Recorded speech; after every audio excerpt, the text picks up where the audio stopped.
Yeah.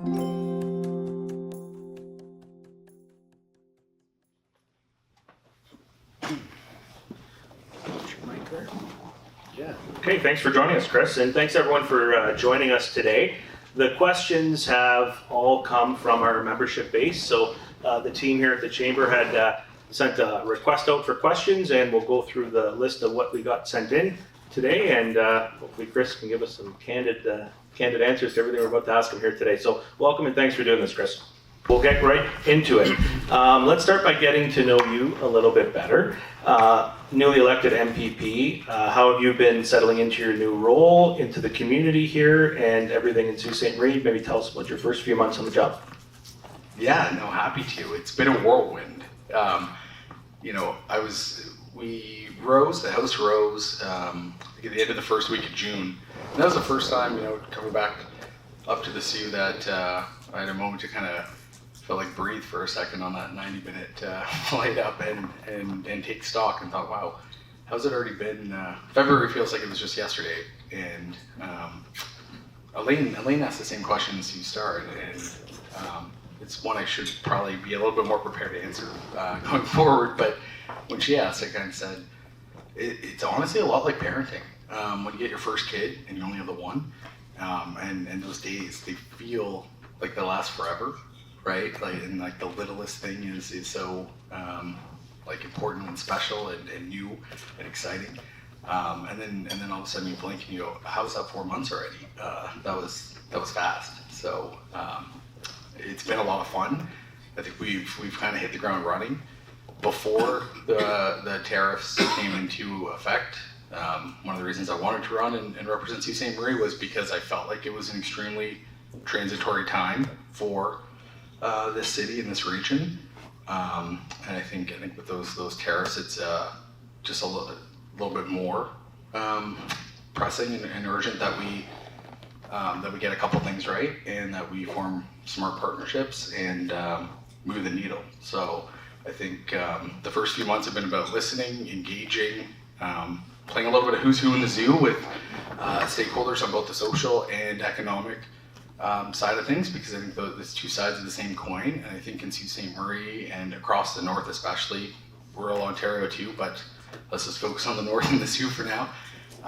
It's more critical that we look at it that way, that it's two sides of the same coin, the social and the economic, and make sure the higher tides are rising all ships, and when we're faced with external threats and challenges, that we're not forgetting both sides of the coin. Okay, amazing, thank you. We've seen you quite actively locally here since getting into your position. What have you been hearing out on the streets and from stakeholders in the community, and how has that shaped your early priorities at Queen's Park? Yeah, no, for sure. I mean, building on what I was saying earlier, during the campaign, I knocked on a lot of doors, talked to a lot of people, and when you bring democracy to people's doorsteps, you actually get a really good sense of what the themes are, and what whether you're in the East End, West End, downtown, when you're doing that and you're actually doing it with an open mind and catching people at their doors, it gives you a really good sort of agenda, right? You get your own ideas, then you hear from the community what the recurring themes are, and so I took that down to Queen's Park before getting sworn in, formed a lot of, used a lot of the white in my calendar in early days to, sit down with the president and CEO of the Council of Ontario Universities and a bunch of other smart guys to start laying track for how do we get more doctors, how do we do what we need to support our post-secondary friends, and anyway, sorry, I feel like I'm rambling. The question was about the question was about getting in the community. Since being elected, been in the community, yeah, like you said, anything I'm getting invited to, I'm trying to go to. Yeah. I feel badly sometimes for the things that I do miss. Those are the ones I regret. Sometimes, you're at committee or you got sittings, or you have two great things and you've already committed to one. But I do think, something, when I ran and said if I got elected, I wanted to do things differently, knocking on people's doors. I'm still doing that. We moved the constituency office, so making sure people know where the new office is. I'm just going to give them a bit of a refresher about the things that we do in our office so that they know how to put me to work. Don't want to be one of those politicians that just comes around every 4 years and asks somebody to go do something for me, go vote for me, but instead want to make sure they know how to get a hold of me, how to put me to work. When you're in the community, when you're going, whether it's, the charity walks or the community celebration events, it's graduation season, so making the circuit there as well. You get to see and interact and listen to a variety of different people and perspectives, and I think that's what the job's all about if you're going to be an effective advocator for the entire city down in Queen's Park. Okay, thank you. On advocacy, that's our next section here. Absolutely. So from your seat at Queen's Park, what are some of the key opportunities you see for Sault Ste. Marie and Northern Ontario to grow the economy over the next few years? That was a great segue. So I think in a word, growth. Our greatest, I think, opportunity is that we're at a crossroads. We're in a war, not one that we asked for. And when you're in, I think we're at a fork in the road, and on one side you've got the decision to kind of shore things up, make maybe not make public spends that you would make, maybe make cuts to ensure that you're okay. We chose the other path, which is not growth for the sake of growth, but growth to ensure that we're coming out of this as the strongest subnational G7 jurisdiction in the world. And I think for us as a community, we're at the pointy end of the spear of these tariffs. These are steel and aluminum tariffs. That hits really close to home. And so for us, protecting the jobs, we just had a literal election about lining our mandate up to ensure Trump 2.0, when he pops his head up, is met with a government that is going to stand up for Ontario jobs and stand up for our economy. So in the short term, it's about protecting those jobs. But at the exact same time, we've got to be able to walk and chew gum. We've got to be able to not only weather the storm, but be making the right investments to grow our infrastructure and grow our social services and grow our economy so that we're coming out of this stronger than we came into it. And also, holding the federal government to account a little bit. My boss, Doug Ford, was pretty clear about the need for these tariffs to be dollar for dollar or more. And so I think, we've started to turn the heat up and started to put our money where our mouth is when it comes to procurement directives and leveling the playing field so that more Ontario public projects have Ontario and Canadian steel in them. Yeah, that sounds a great initiative. Thank you. You were also appointed as Parliamentary Assistant to the Minister of Energy and Mines. Can you tell us a bit about what that role involves and how that could impact Sault Ste. Marie? Yeah, no, that's a good point. I was appointed to the Ministry of Energy and Mines as a Parliamentary Assistant, and I got asked that by my wife too. What is a Parliamentary Assistant? I think it's your mileage may vary, but for me, I'm sort of a dedicated resource and right hand on a couple specific files inside of there. Working a lot on the critical minerals file. We just got the broadband and connectivity file, and that's a really big deal in the north, both the northeast and the northwest. So this summer, gonna be spending a bit of time making sure that taking stock and making sure that we're getting more people connected and having access to high-speed internet and cell service across the Northeast. Also doing a lot of delegation meetings. In the short time I've been there, I've met with the ambassador and the emissaries from Chile, from Oklahoma just last week, the Netherlands, Germany, Japan. Anyways, lots of folks. We're meeting with United Arab Emirates next week, but they all want one of two things when they come. Number one, they want They either want access to critical minerals or a pathway to invest in our critical minerals or critical mineral processing capacity, or they want access to our energy technology, small modular reactor, or more broadly nuclear, right? We're a leader in nuclear power, and both those files are actually inside of the same ministry right now, so it's pretty red hot time to be over there. And back to what I was talking about earlier with the procurement directives, making the changes. I don't know if you guys saw the announcement out in Darlington about a month and a half ago now, but the punchline there is, they need 860 tons of steel to build a small modular reactor, the base mat of the actual thing. It's about the size of a hockey rink. Anyways, Algoma Steel is going to be supplying them with that steel. That's the first small modular reactor in the G7. We're building 4 of them. The first one, the tenders went out. Algoma's got, they're there on the ground floor. No pun intended, but we're building 4, and we've got contracts and agreements in place with Estonia, Poland, Romania, a lot of the East Bloc, strategically, so that when the war in Ukraine ends and the rebuild is there, small modular reactors is a big part of the strategy to get a lot of those nations and get Ukraine off of natural gas and other energy sources from hostile neighbors. Great, yeah, thank you. That's a great opportunity for Algoma. Moving over to immigration and workforce development. Yeah. Labor shortages remain a top issue for businesses across Northern Ontario. How is the province responding to workforce challenges in smaller communities like ours? No, it's a great question. I think spending a bit of time up here and also across Northern Ontario, being from small town Ontario myself, everywhere it seems to go, we've got jobs without people, and we've got people without jobs. And a lot of the time, we've got in our neck of the woods, we've got 3 great training institutes at the post-secondary level. We've got during the campaign and since, I've had a lot of conversations with our friends at Sault College about what we're hearing from industry.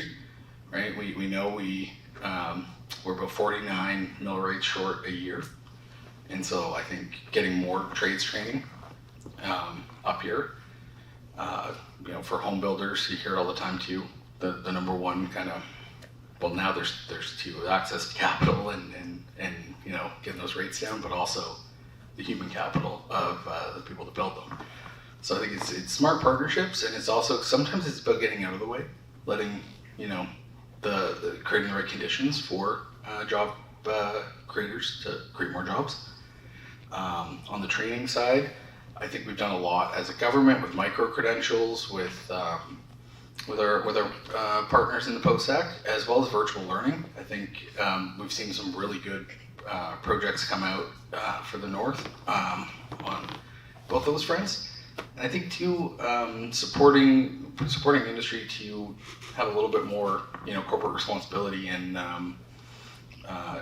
getting there themselves as well, right? Like priming the pumps a bit to incentivize some upskilling within organizations that are kind of medium to large size, that are big enough to take that on.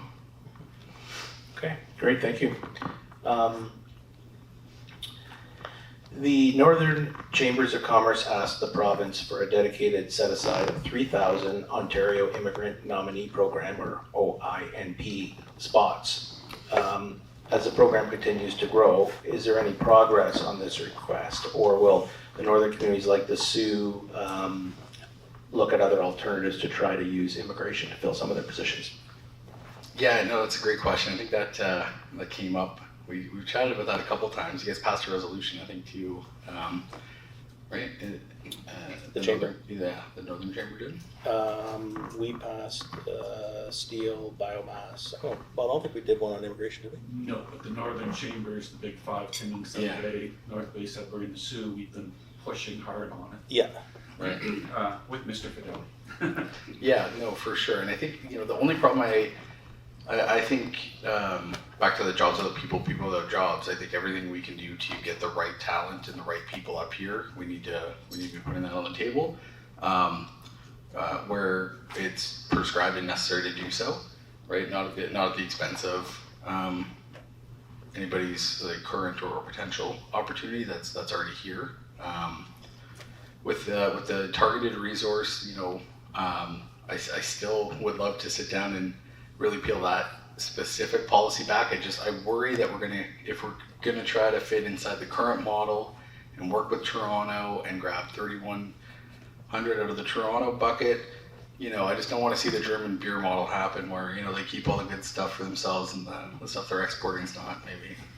I'd like to make sure that it's a northern solution and not, it's what Toronto kind of gave us kind of deal. I'd really like to, if we're going to do something like that, I'd like to roll up our sleeves and make sure it's, something that we're getting out what we're hoping that we're getting out and what we intended to when we put it in. Sure. Yeah. No. I think. My mic died. I think we're good. You want to do the talking stick then? I don't know. This is your turn. No, I think businesses would definitely appreciate any help they can get to fill labor for sure. The other question here is on the recent investments in the Great Lakes Medical Clinic. Now that that's come online and how encouraging that is. Staffing in medical and healthcare obviously still remains to be a challenge. How can the province support recruitment and retention in healthcare workers in Northern Ontario as well? So just a bit of an expansion, more sectorial approach to your last question. Yeah, for sure. Well, and I think we've got a really good opportunity to do that right now. We got the Primary Care Act that put $350 million on the table in May. More to come on that in the next 2 weeks as it relates to directly here. But you're right. I think I sit down monthly with both the Sault Area Hospital, Group Health Center, and other healthcare leaders in the space to make sure that we've got open dialogues to identify those opportunities and run pretty hard at them. I know Group Health shared with me, Lil, and the leadership team over there shared the wildly successful Build Your Own Nurse Practitioner program initiative that they took on. And something we're going to be advocating for in the fall is to hit the refresh button on that so they can keep doing that. It got launched as sort of a one-time thing, but it was 100% capacity. They had a target. The ministry agreed on the target. They hit the target. Those people are graduating, and 100% of those people are going to be employed here. So anyways, we're going to be advocating for that. We're going to bring up Minister Jones. I think. Near the end of July, beginning of August. We're still landing on the date to show her some of the successes and also some of the challenges up here. I think that Sault Area Hospital's done an incredible job finding smart ways to be a sort of spoke to the smaller hospitals at St. Joe's and Thessalon, with some back office supports. They're bringing in some really smart tech opportunities and AI to further leverage what they've got. And I think they've got a really good untold success story. Like today, I think they have 31 clinical trials going on in Sault Area Hospital, mostly led by the Northern Ontario School of Medicine. We have 3 primary care team applications in with the Ministry of Health, all also backed by the Northern Ontario School of Medicine. You couple that with the nurse practitioner program, and I think, pending the ability to talk about the success of those. In a future state, I think you've got a really strong business case to build on, some stuff that the municipality and the Northern Ontario School of Medicine and those health partners in the province have been looking at with regards to a Northern Ontario School of Medicine expansion. And if we could lean in hard and find success in something like that, I think it's a really smart way to help the ecosystem grow. And help with the talent pipeline in health human resources. I also got the opportunity to go to the Sault College health grad ceremony a couple weeks ago, and back to your earlier comment about the OIMP. I know these aren't OIMP folks; they're international students, a lot of them, and a lot of them are domestic as well. But you see the real value add in the enrichment and diversity of health workers and coming from all walks of life, right?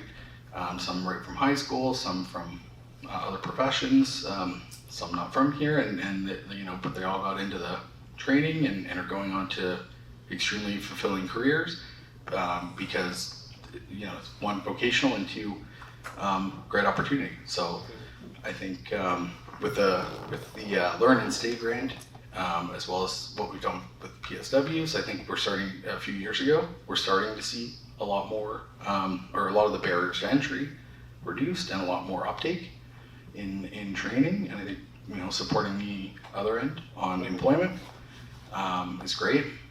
I always forget the name of the program, but the program where we take doctors that were maybe trained internationally or something. Yeah, I know. Lil was telling me that when they rolled that out a couple of years ago, it didn't work that well for Sault Ste. Marie. There was a couple of challenges. They fed those back up, and since then, she was showing me the board. They've got this board at Group Health, and it's like the doctors they've hired or are hiring, and the ones they know are retiring. And she's like, for the first time in the lockdown, like, look how much bigger the list is for ones that we're bringing in, versus we got two great long-standing doctors that we're losing soon to retirement, right? 40 plus years of service, definitely earned their retirement. But then you've got this long, I think it was like 12 or 13 long, where they've worked with the city, they've worked with the province, and they've cleared the hurdles, got the bureaucratic boxes ticked, so that they can bring these people in. They're like, the changes have been fantastic. Yeah. So I think it's really back to that, just listening and actually creating those feedback loops so that they can keep finding success, right? When you can kind of get the government out of the way a little bit and let the healthcare workers and those passionate change makers do what they want and need to do, that's when you I think see the benefits. Cool. Okay, the next section brings us to business growth. Thanks, Bill. Business growth, red tape reduction. The Unleashing Ontario's Economy Act aims to reduce red tape and remove barriers to growth. What specific changes in that bill do you believe will benefit businesses here in Sault Ste. Marie and Northern Ontario as a whole? Unleashing Ontario, is that Bill 2? Bill 5. Unleashing Ontario's economy? Pretty sure it's Bill 2. It could be. Yeah. You probably know better than me. Yeah. Okay. We're talking about interprovincial trade. I think we're really well positioned on the Great Lakes system. When you look at it on the map, for a long time, I think the best time probably was 150 years ago to look east-west. That's actually one of the reasons we confederated as a country was to not be America, and with some of the existential threats that we're facing today, I think north-south isn't, status quo is not working. We got to find new and smarter ways, and there's a lot of barriers that were stopping us from being able to do basic things, both on the trade and commerce side, but also on the people and human capital side, right?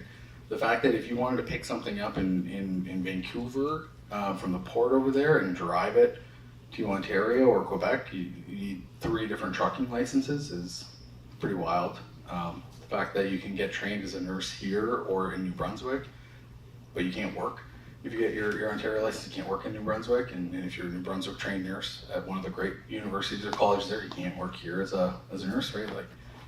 So that's what Bill 2 is all about, is signing agreements that say, let's get out of our own way, let's find the right standard and the right partnerships, right, and credential recognition, whether you're an electrician, a nurse, a truck driver, and let's just get the agreement, sign it, and start unleashing our economy and unleashing our goods and our people. I think July 6th, July 7th, we're going to be in Alberta signing one with Premier Smith. I think a little bit more targeted on, there's going to be a really good use case and a case study for what it is we're doing more broadly on that, right? We make cars here. They have energy there. We make pipelines, right? There's a really good tangible, opportunity for us to grow and form trade partnership that, like I said, probably should have been there the entire time, but got a lot of lemons right now. Let's make some lemonade. Sure. The next question is, how can the Chamber and local businesses in the community play a role in identifying red tape and helping the province move to a more efficient and a modernized process? Yeah, for sure. Well, you've got an absolute champion in Bob Burns. He gives me a lot of time, and one of the things for me personally, as a little bit of a policy nerd and process nerd, I hate red tape. I hate when we're getting in the way, when we're making, small business owners have to report on things more than they have to, or do a whole bunch of auditing and sticking them in the black box of government or the labyrinth. The Premier always calls it the merry-go-round, which might be a better term than black box, right? Where it goes on this person's desk, it goes on that person's desk, but you're never getting to yes easily. These guys didn't open a business to learn how to fill out government paperwork and forms, right? I think Bob and the team, I think know where I stand and know, we were talking about this a little while ago. We've got 2 opportunities a year to take, with the fall red tape bill and the spring red tape bill, to take ideas that we're hearing and feed it in and enact change, from the ground up to find smart ways for the government to work for you guys instead of the other way around. So I really love to set up a bit of a roundtable at the end of the summer, be able to grab some of those ideas, and not miss the boat in the fall, see what's within the realm of possible to start actually grabbing some Sioux ideas and some Sioux solutions and bring them down to Toronto. Awesome, that's great. Yeah, Bob, I think you'd be happy to put together a roundtable on that. We already talked. Oh, okay, you're ahead of me. There we go. All right, with the Ontario Municipal Partnerships Fund increasing to $550 million in 2025, how does the provincial government plan to ensure that municipalities such as Sault Ste. Marie can get their fair share? And what should the Sioux do to also make sure that they're well positioned to take advantage of that fund? Yeah, well, he's not here right now, but that was probably top 5 favorite phone calls that I've made as an M.P.P so far on budget day. Called the Mayor Shoemaker because I've heard him ask for the top up and the increase for OMPF a number of times, and so I called him. I said, "Hey, did you see that yet in the budget?" And he's like, where is it? So I told him what page to go to, and he said he'd call me back, and he did, and he actually has something very similar, because the budget. The Devils they don't always have the room, and I said, well, I asked that question already. I'm glad I forgot to tell you earlier. We put the northern municipalities at the front of the line, so it's a top up or an increase for 2 years. We give the 6 months. We put it up front, and made sure the northern guys got it immediately, and so I think in short that's the answer is we put them right there in the front so that they didn't have to wait in line, and so that they could do what they needed to do with the funding. Okay, great. Yeah, that's great news for the city. What's your message to small and medium-sized businesses in the community that may be struggling with red tape, or struggling with slow processes, or struggling with different provincial regulations that maybe they're having a hard time navigating? What would your messaging to them be? Yeah, I mean, a couple things.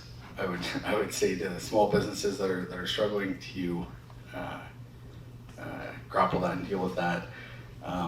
One, obviously we see you, we hear you, and you've got obviously my office's full support. I firmly believe we are. It's not a political event, so I'm not going to get too political.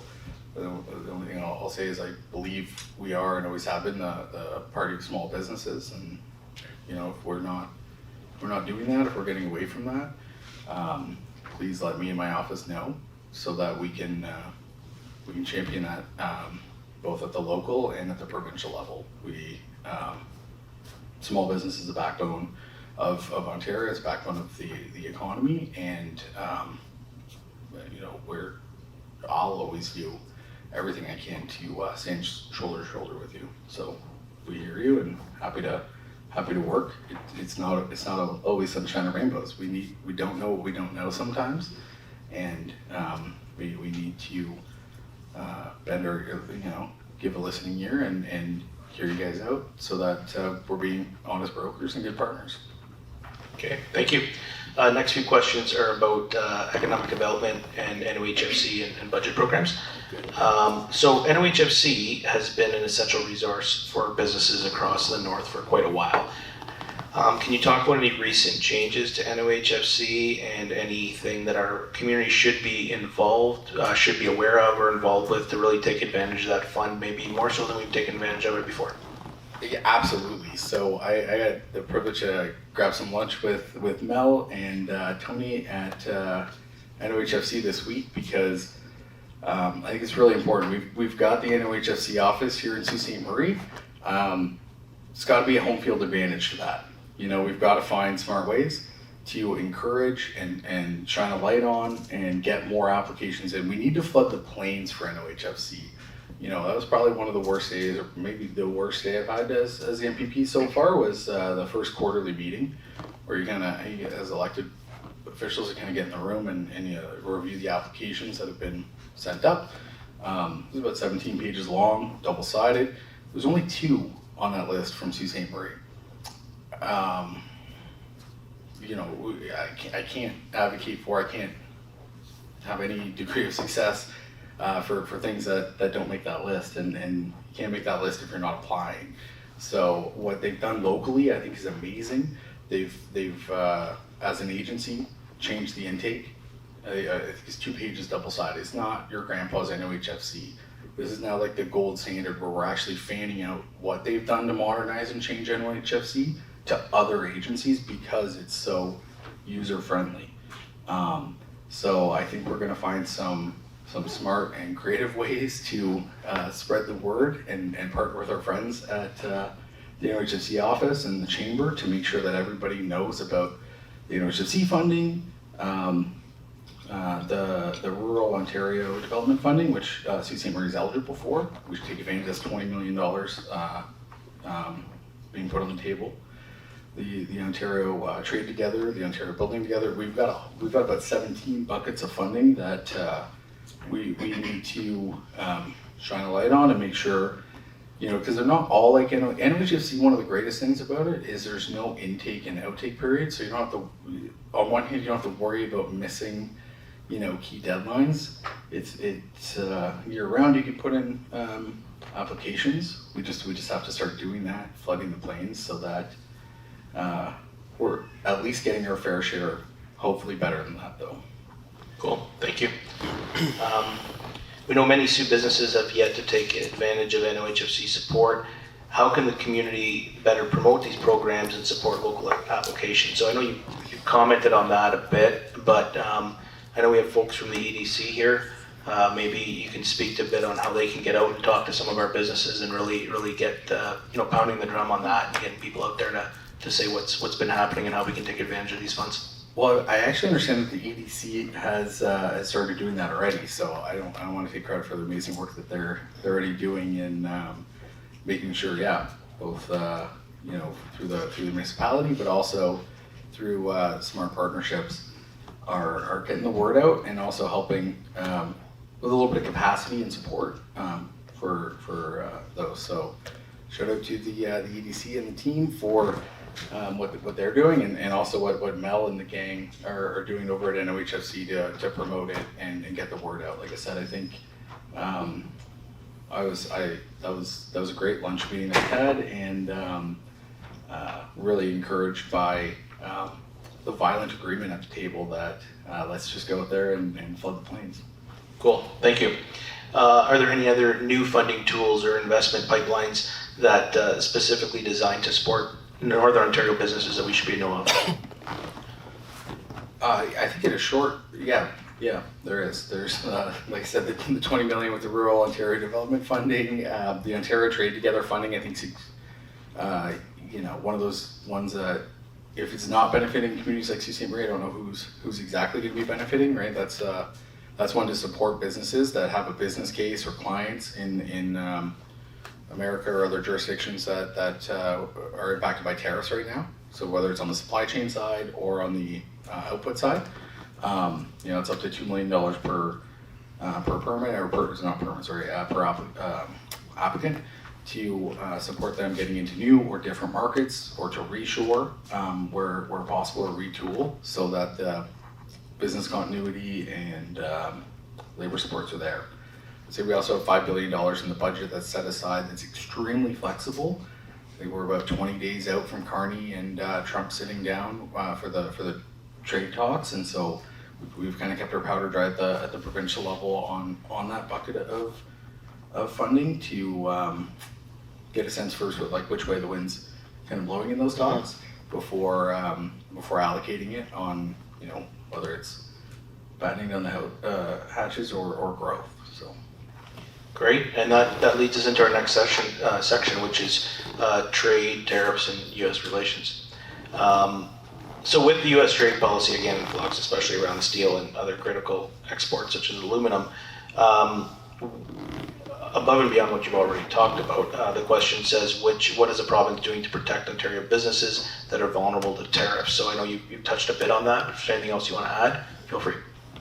yeah, okay, great. I mean, I think in addition to, I'd like to take the opportunity to talk a little bit about how we're positioning ourselves to be a little bit stronger and grow. I mentioned that earlier, but a couple of use cases, right? It's about, in the short term, finding smart and meaningful ways to level that playing field. That's sometimes the procurement directives of the province, so that Ontario companies can actually put in RFPs and things like that. In the previous state before the Building Ontario Business Initiative and these tariffs, that was a labyrinth. It was a story told 1,000 times. Whether you're a tech company, a steel company, you know, 2001, about 49% of North American steel was 49% was the market share of North American steel, North American public infrastructure projects.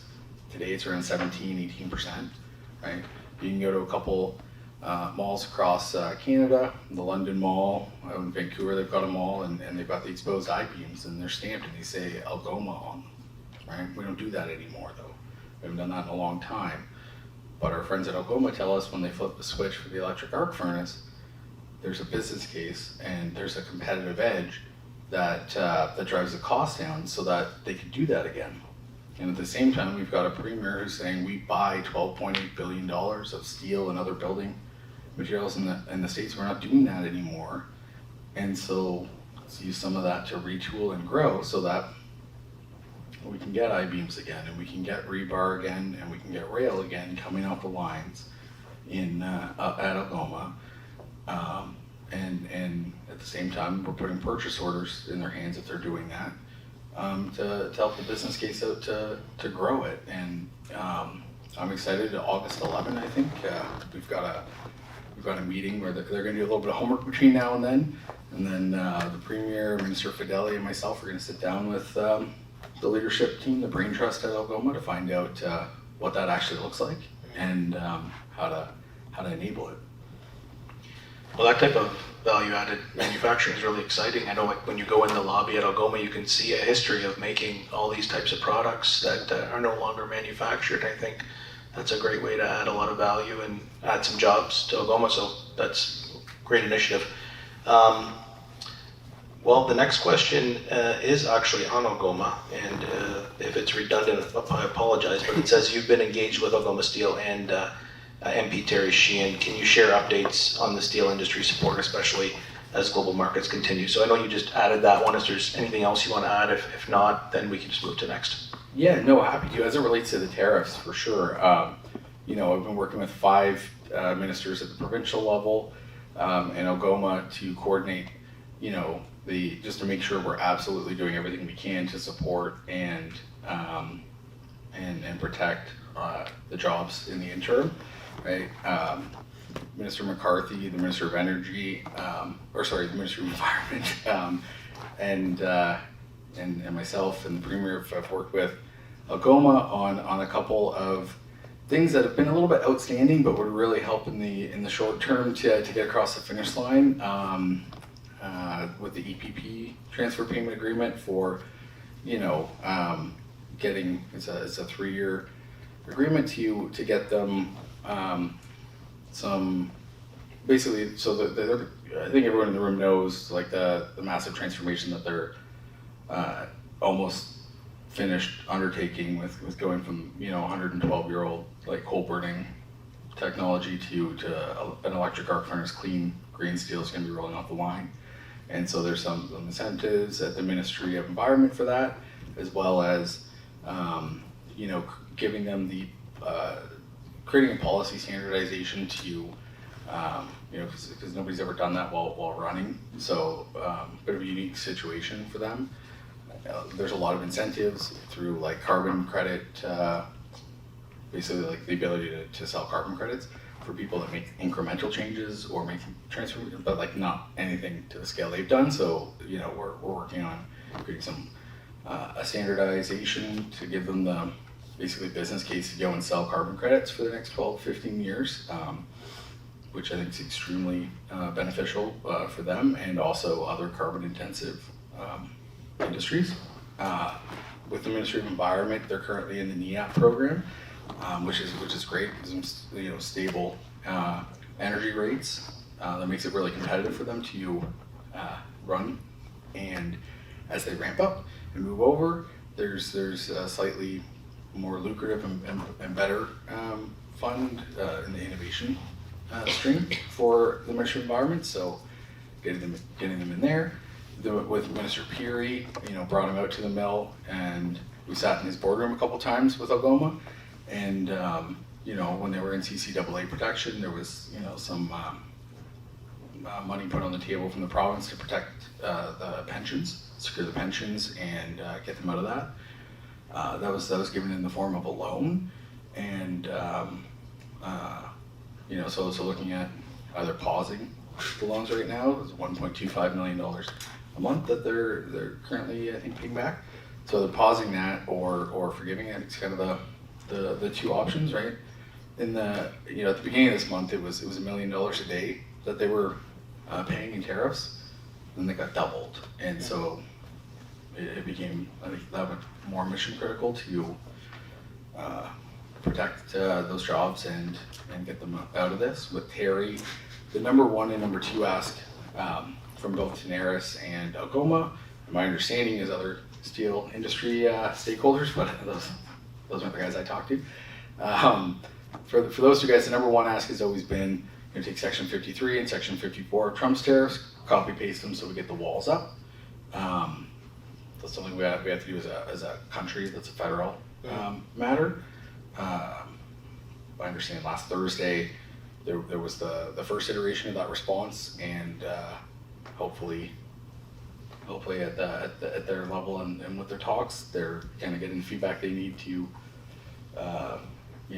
land that plane a little bit. And the number two thing maybe in the form of like employment supports, similar to what we saw during COVID, to ensure everybody's the money direct to the workers, because that's the people that we need to protect the most right now. And I think that was a great federal initiative during a time of uncertainty that we should be taking some lessons from, for sure.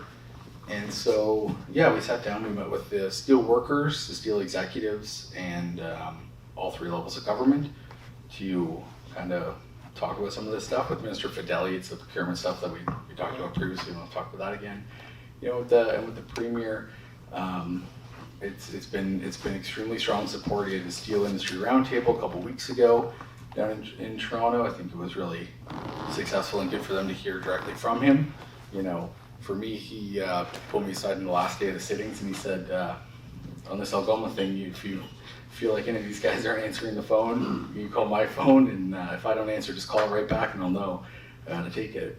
So, I mean, he's got our backs, and we're putting everything we can on the table to ensure that we're coming out of this stronger. Great, thank you.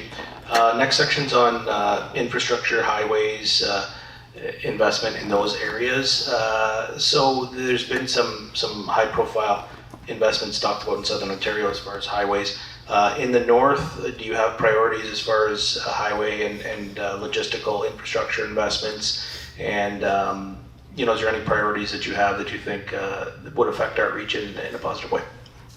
Yeah, so I mean, for the first time in 35 years, we've got a PC colleague in Algoma, Manitoulin, and so I think both him and I putting similar pressures on the need for infrastructure expansion when it comes to roadway, but I think also rail as well.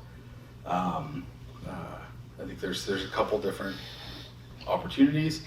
I'm really excited about what a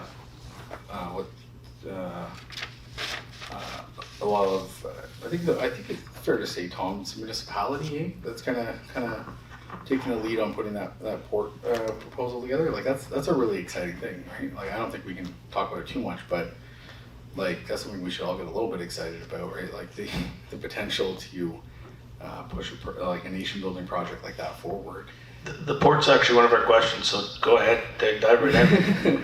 Well, no, I just don't know what I can or can't say, so I better not too much. But I would say that we are uniquely positioned on a map, and I think we've got the right coalition of the willing to be able to leverage and step into the moment that we're in to put something on the table that would unleash Sault Ste. Marie in a serious way, make us critical to the critical mineral strategy that Ontario has, and grow our economy in a way that I don't think the likes of which we just haven't seen.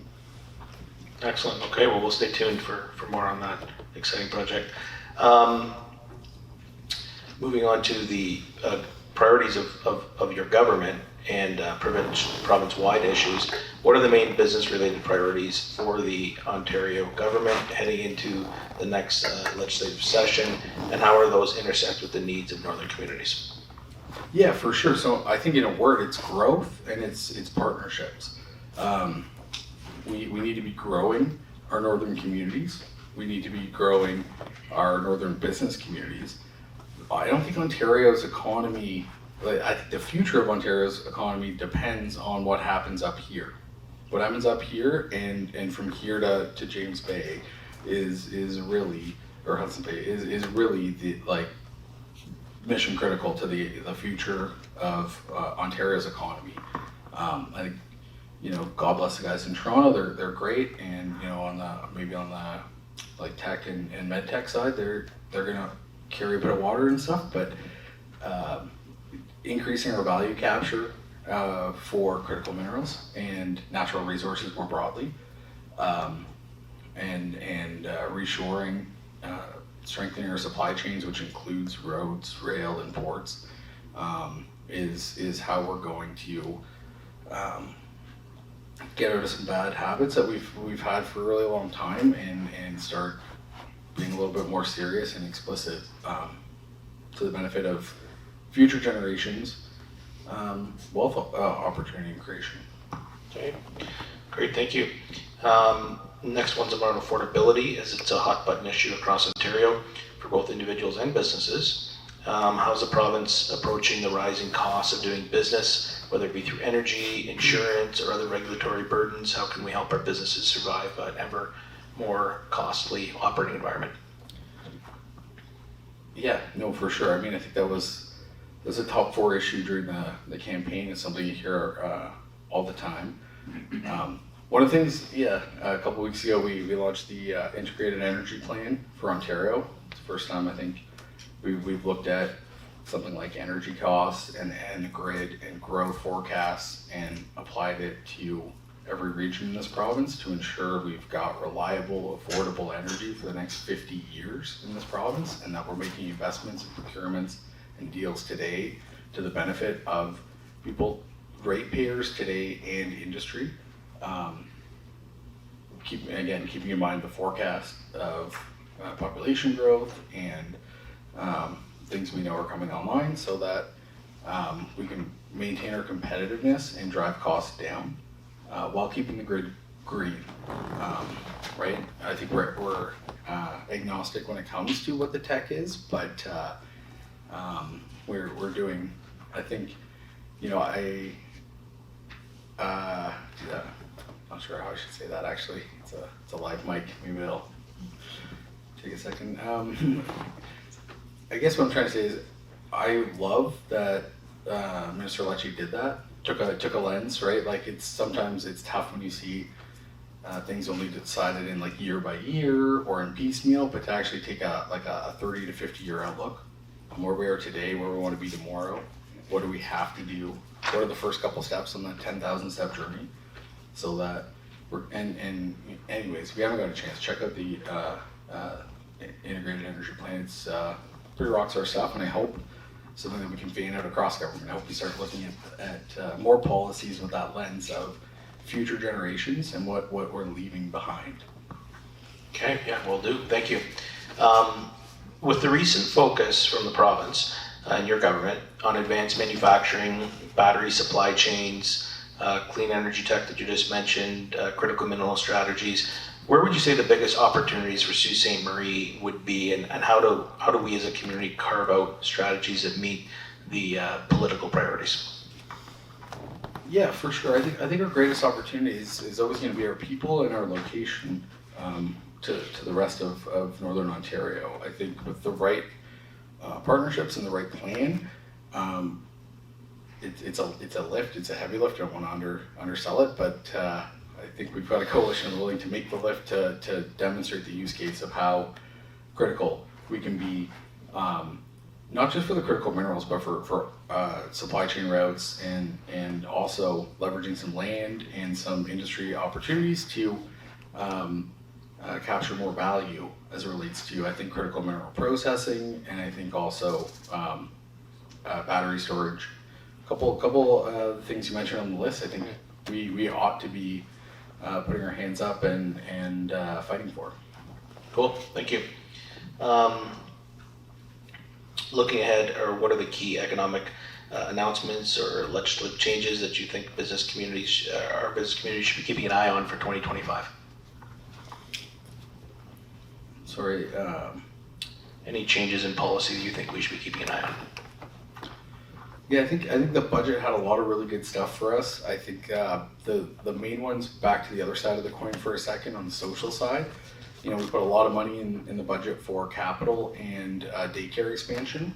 I think growing and ensuring that we're getting the best out of our current population, making sure that we're giving the right amenities to foster that growth, requires us to roll up our sleeves. I had breakfast with Mike Nadeau. He's down in Toronto putting in a bit of work on his side of the table now on making sure we're getting the licenses we need from one ministry, while we advocate for the capital that we might need for future growth in different ministries, so that we can just start pulling on the same rope there.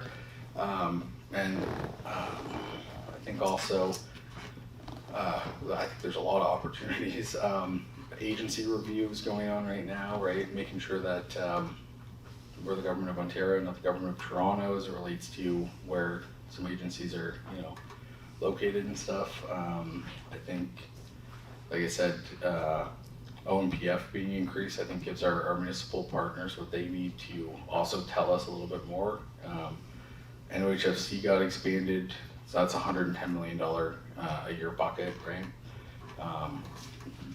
I mean, I don't know how much time we have left, but there's a lot of different opportunities, both in the budget and I think both on the horizon for things. Like I said, I'm going to be sharing, I think it's like 14, 15 different buckets through the Ministry of Economic Development, Job Creation and Trade, and like those are things happening, or they're either happening now or about to start happening, just so we can get sort of making sure people are aware, sort of get their things ready so that they can make the applications.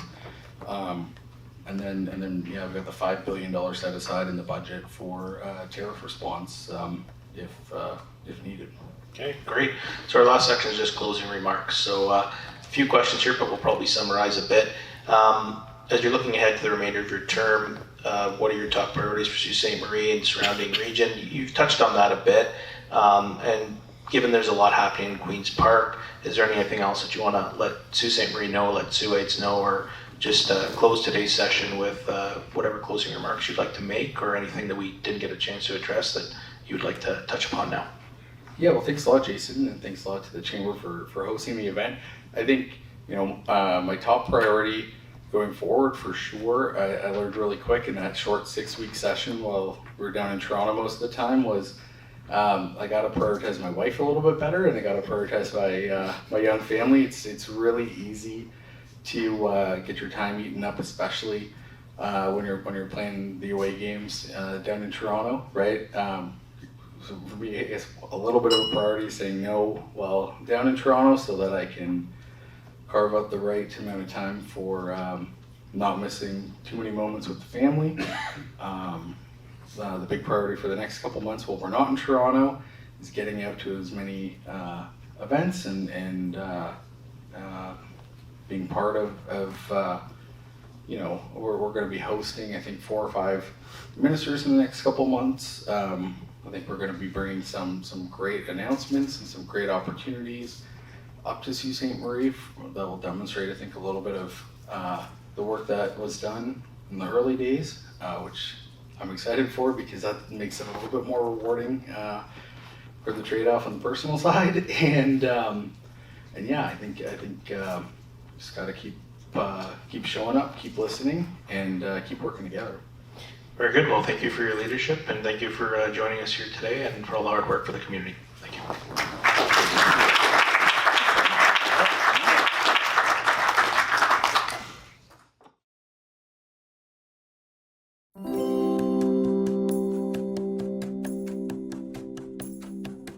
you.